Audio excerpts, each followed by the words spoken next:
নমস্কার বন্ধুরা, আবার আজকে একটা রেসিপি নিয়ে আপনাদের কাছে চলে এলাম। আজ হবে খাড়কোল পাতা। তো এটাকে অনেকেই ঘাটকোল বা খাড়কোল পাতা বলে থাকি। তো দেখো, আমি এই খাড়কোল পাতা নিয়ে নিয়েছি। এটাকে আমি বেছে এখন সুন্দর করে নেব।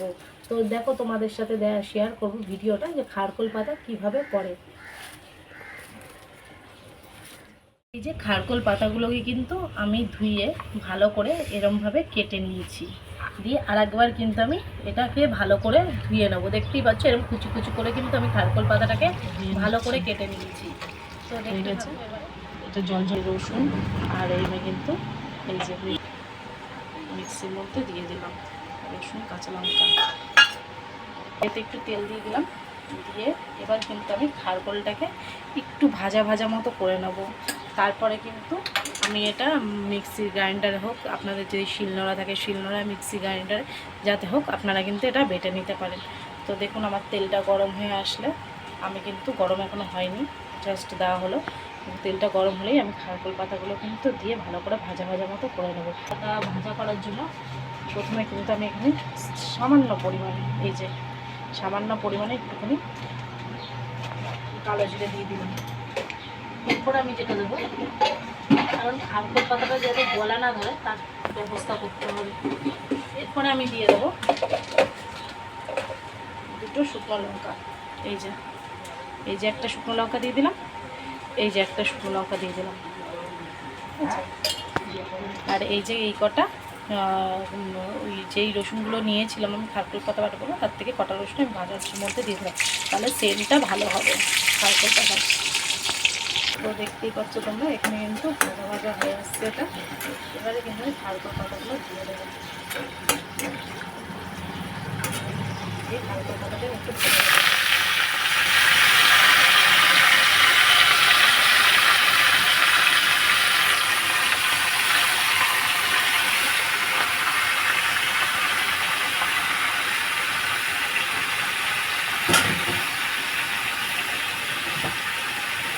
সাথে সামান্য নুন।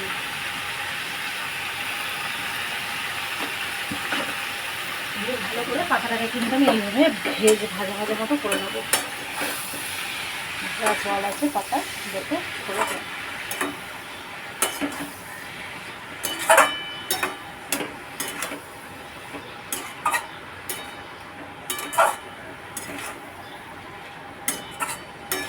এবার জল না কমা পর্যন্ত আমি কিন্তু এটাকে ভালো করে নাড়িয়ে চাড়িয়ে নেবো। এবার কিন্তু এটা ভাজা ভাজা মতো হয়ে এসছে। এবার এটা কিন্তু আমি নামিয়ে ফেলবো, নামিয়ে আমি এটা ঠান্ডা করতে দেবো। তো দেখতেই পাচ্ছি এটা ভাজা ভাজা হয়ে গেছে, আমি এটা নামিয়ে ফেলবো। এবারে বন্ধ করে দিলাম, যে গ্যাসের ওভেন আমি কিন্তু বন্ধ করে দিলাম। এবার এটা এই কড়াইয়ের মধ্যে একটু ঠান্ডা হতে দেবো। ঝালটা আপনাদের মতো বুঝে দেবেন কিন্তু। দেখুন ঠান্ডা হয়ে গেছে, এবার কিন্তু আমি এটা মিক্সির জারে ঢেলে নিচ্ছি। ঢেলে নিয়ে কিন্তু আমি এটা পেস্ট করে নেব। তো দেখতেই পাচ্ছ তোমরা,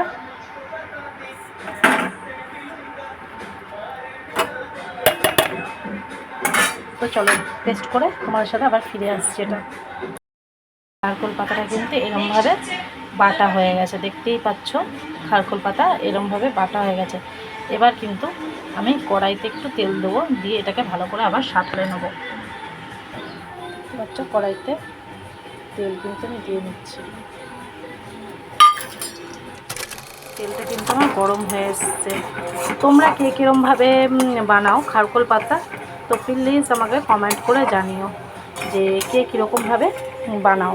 আমি তো এরকমভাবে বানাই, আর তোমাদের যদি অন্য কোনোভাবে জানা থাকে তো আমাকে জানিও।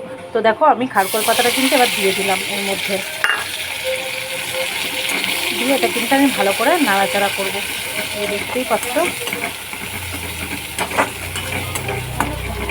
এটা যতক্ষণ জলটা ভালো করে শুষে না নেবে ততক্ষণ কিন্তু আমি এরমভাবে দিয়ে নাড়িয়ে যাবো এটা ভালো করে। আর এই যে এখানে অর্ধেক লেবু নিয়েছি, খাড়কোল পাতাতে কিন্তু গলা ধরে, ওই জন্য আমি লেবুটা কিন্তু দিয়ে নেব, অর্ধেক লেবু, কারণ না হলে গলা ধরার সম্ভাবনা আছে খাড়কোল পাতাতে। দেখতে পাচ্ছ পুরো হয়ে গেছে আমার। না, আমি মুছবো। এবার আমি কিন্তু এটা মিক্সড করে নেবো, বুঝতে পারছো।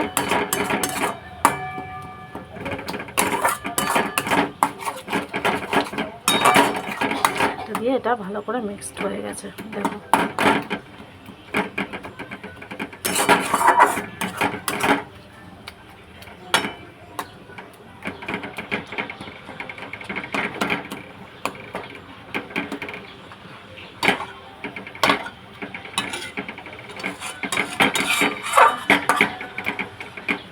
এবার এটা যতক্ষণ এটার থেকে ভালো করে জলটা না শুষে যাবে ততক্ষণ কিন্তু এটা আমি এরকমভাবে নাড়িয়ে যাবো। নাড়িয়ে ভালো করে জল শুকনো হবে।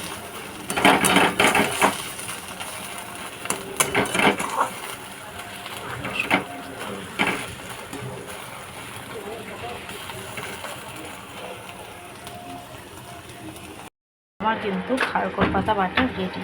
তোমরাও কিন্তু বাড়িতে এইভাবে ট্রাই করে নিও। তো ভালো লাগলে ভিডিওটা লাইক কমেন্ট শেয়ার করে দিও। আর তোমরা কে কীরকমভাবে বানাও খারকোল পাতা, আমি প্রথমবার বানালাম, তো তোমরা আমাকে কমেন্ট বক্সে কমেন্ট করে জানিও।